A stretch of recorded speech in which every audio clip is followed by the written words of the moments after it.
Assalamualaikum warahmatullahi wabarakatuh. Bertemu lagi dengan saya, Olivia Anissa Tiffany.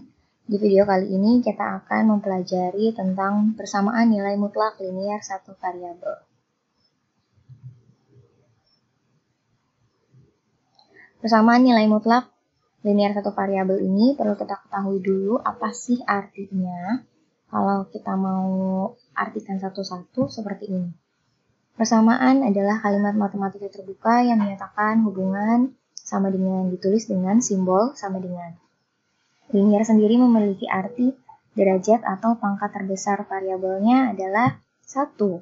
Lalu kalau satu variabel dalam satu persamaan hanya menggunakan satu huruf, misalnya hanya X aja.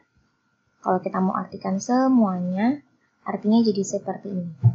Persamaan nilai mutlak linier satu variabel adalah kalimat matematika terbuka yang menyatakan hubungan sama dengan yang memuat nilai mutlak dengan satu variabel berpangkat 1.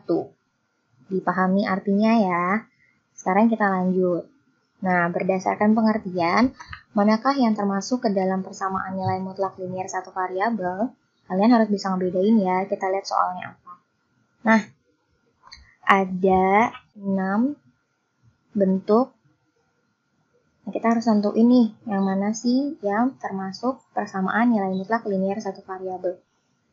Yang paling penting tadi ya, yang dari pengertiannya persamaan membutuhkan tanda sama dengan, nilai mutlak membutuhkan tanda mutlak, linier artinya nanti tidak ada yang berpangkat 2, 3, 4, tidak pangkatnya hanya 1. Satu variabel artinya hanya ada satu huruf yang digunakan. Berdasarkan pengertian tersebut, kira-kira yang mana yang termasuk, mana yang bukan ya? Coba kita lihat. Nah, ternyata yang pertama bukan, karena tidak ada tanda sama dengannya. Sedangkan persamaan tadi membutuhkan tanda sama dengan. Yang kedua juga bukan, karena nggak ada nilai mutlaknya. Itu hanya persamaan linier biasa. Bukan persamaan nilai mutlak. Nah, yang ketiga termasuk, karena sudah ada nilai mutlaknya, sudah ada X-nya, X-nya juga pangkatnya 1, terus ada tanda sama dengan. Nah, ternyata yang keempat bukan, karena variabelnya si X ini harus ada di dalam nilai mutlak, sedangkan yang di sini kan bukan ya. Dia tidak termasuk ke dalam nilai mutlaknya nih. Jadi dia tidak termasuk persamaan nilai mutlak linier satu variabel. Kira-kira yang selanjutnya gimana? Nah, yang selanjutnya juga bukan, karena X-nya harus berpangkat 1. Sedangkan itu berpangkat 2. Nih ada pangkatnya, berpangkat 2. Lagi, yang ke-6 juga bukan, karena tandanya lebih dari sama dengan.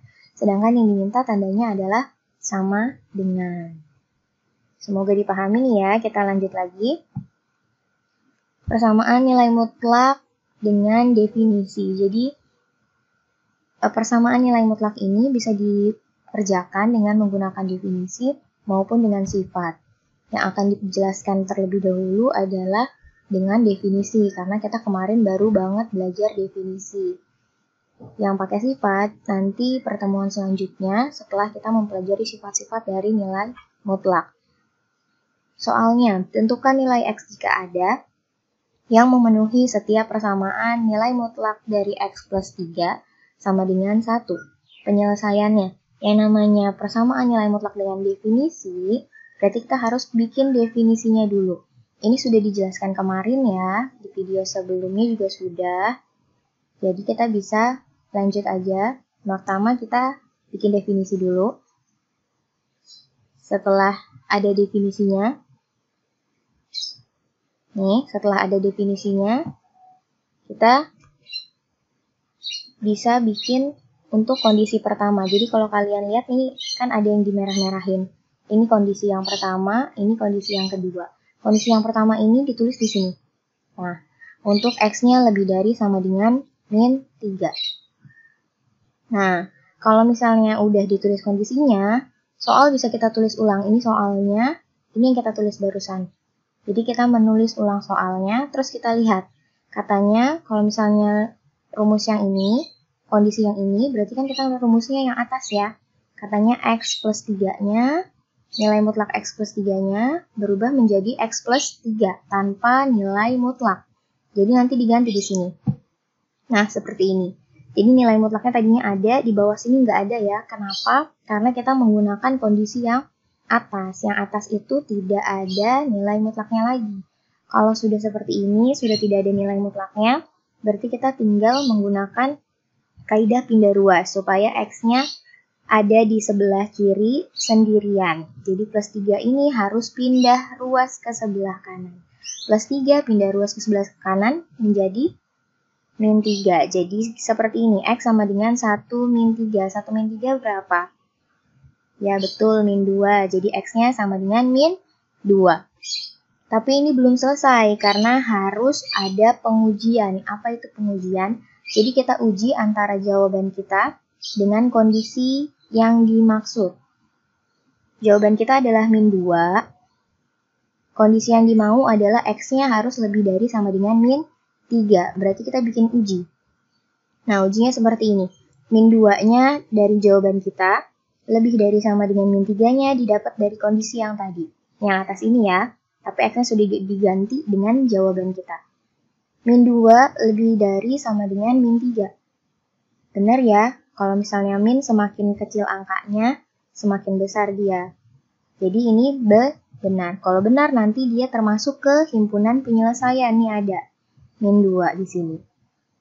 Tapi kalau misalnya nanti tidak benar atau salah, berarti tidak masuk ke himpunan penyelesaian. Tidak masuk ke sini nanti ya. Ini baru untuk kondisi yang pertama. Sekarang kita lakukan untuk kondisi yang kedua. Nah, ini sama ya, dapatnya dari yang bawah ke sini. Ini juga masih sama, kita tulis ulang dulu soalnya. Lalu kita ganti seperti kondisi yang di bawah. Nilai mutlak dari X plus 3 dirubah menjadi min, buka kurung X plus 3. Nah, seperti ini ya. Kalau sudah, ini kan ada minnya nih. Minnya bisa kita pindahin ke ruas kanan. Jadinya seperti ini. Jadi nanti ruas kirinya hanya ada X plus 3, ruas kanannya berubah menjadi min 1. Nah, seperti ini ya, karena minnya sudah pindah. Lalu, tinggal pindah ruas seperti yang tadi persis. Plus 3-nya pindah menjadi min 3. Nih, min 3. Plus 3 berubah jadi min 3, min 1-nya tetap, X-nya tetap ada di sebelah kiri. Min 1, min 3, berarti jawabannya min 4. X min 4. Kita harus melakukan uji. Berarti kita bikin ujinya seperti tadi. Ada min 4 kurang dari min 3. Nah, ini benar ya. Semakin besar angkanya kalau negatif, berarti dia semakin kecil. Berarti kondisi ini juga benar. Jadi min 4, si tadi nih, si X yang kita dapatkan tadi, min 2 dan min 4, itu bisa masuk ke himpunan penyelesaian atau merupakan jawaban dari soal yang dimaksud. Ini bisa kalian tulis seperti ini jawabannya, himpunan penyelesaian sama dengan kurung Kurawa, lalu ditulis dari yang paling kecil, di sini ada min 4, ada min 2, jadi kita perlu tulis dulu dari min 4, min 4, min 2, karena jawabannya cuma ada 2 itu ya, atau mau pakai kata-kata boleh, seperti ini. Jadi nilai X yang memenuhi adalah min 4 dan min 2. Caranya seperti itu ya, sudah diberikan juga di PDF yang ada di Psikologi kelas kalian masing-masing. Semoga apa yang disampaikan dapat dipahami. Silakan bertanya melalui forum diskusi. Cukup sekian yang Ibu sampaikan. Wassalamualaikum warahmatullahi wabarakatuh.